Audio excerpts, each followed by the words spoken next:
Welcome! In this explainer, we're going to dive into a really fascinating talk by Loon. It challenges something we almost never question, the idea that there's a permanent you inside, running the show. But what if that feeling of a self is just an illusion? Let's get into it. Okay, this quote really gets to the heart of it. It's a radical idea. Experience just happens. There's no separate you behind the scenes pulling the levers. Now, that's a pretty wild thought, and it's the key to everything else we're going to cover. So how on earth is that even possible?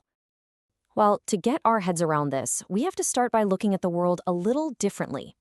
Instead of seeing a world full of solid, separate things, the source asks us to see it as a continuous flow of what are called phenomena. So what's a phenomenon? It's not the chair itself, but the raw experience of seeing the chair. Before your mind slaps the label chair on it. It's the pure, unfiltered data, the hearing, the feeling, the thinking, as it's actually occurring.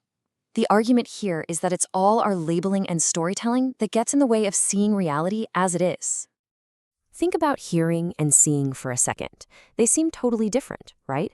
One processes sound, the other light. But if you strip away all the concepts, at their most basic level, they're the same kind of event. They are ownerless experiences. A sound just happens. A sight just happens. They're simply phenomena, popping up without a central owner. But wait a minute, this raises a huge question. If there's hearing, surely there's a hearer. If there's a thought, there must be a thinker, right? I mean, our common sense, even our language, is built around this idea. This is exactly the assumption we're being asked to question. To help us break this down, the talk uses a few really simple analogies. First up, the wind. We don't imagine there's a little blower entity inside the clouds making the wind happen.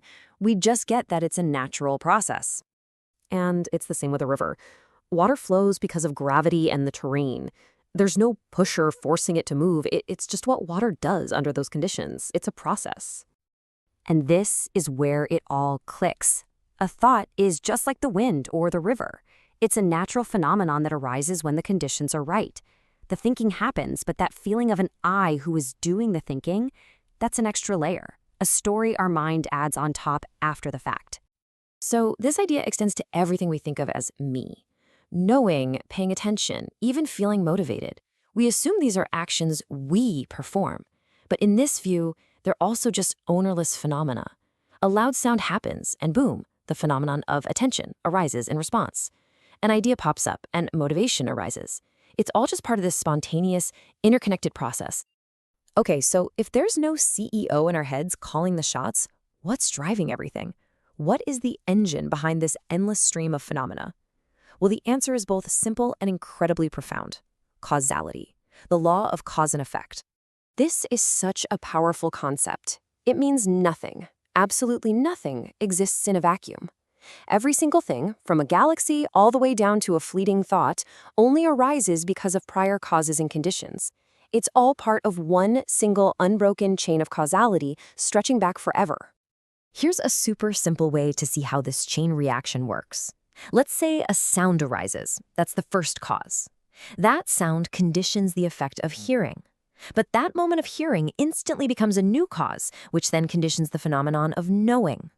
Knowing becomes a cause for thinking, which might then become the cause for speech. You see?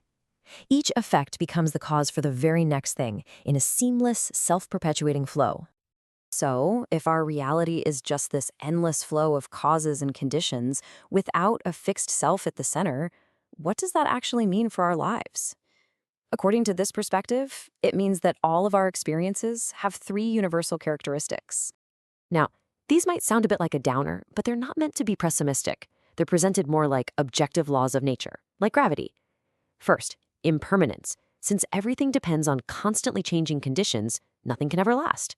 Second, not self. Because it's all just a process, there's no fixed independent self in charge. And third, dissatisfaction. Because of these first two, trying to find permanent happiness in things that are always changing, well, it's always going to lead to this subtle feeling of unease. This quote is just the perfect analogy. From far away, a river looks like one solid, continuous thing. But when you get up close, you see it's nothing but constant changing movement. Not a single drop of water is the same from one moment to the next. And the suggestion here is that our sense of self is exactly like that river. It feels solid, but if we look closely, it's just a constant flow of thoughts, feelings, and sensations. Okay, so you might be thinking, this sounds pretty fatalistic. If we're just part of some impersonal flow, what's the point? This is where the whole teaching becomes incredibly practical. It shifts away from ideas of right and wrong and instead focuses on a really useful distinction: wholesome versus unwholesome states of mind. Let's break this down. The difference is actually pretty simple. Unwholesome states, like anger or anxiety, feel tense, contracted, and cloudy, right? It's really hard to think straight when you're fuming.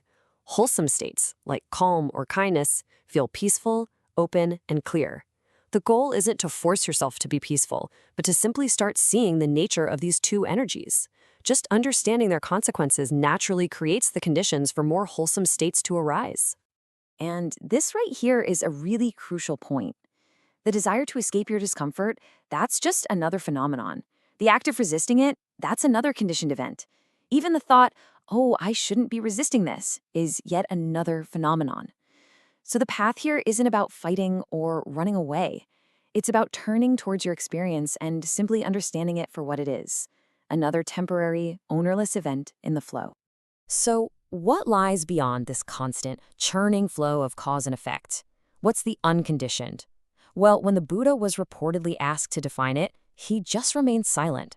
And why? Because any answer, any word like something or nothing, is just another mental concept, another phenomenon. It's a trap of language. So we're left not with an answer, but with an invitation to stop thinking so much about who is experiencing, and instead to simply pay closer attention to experience itself.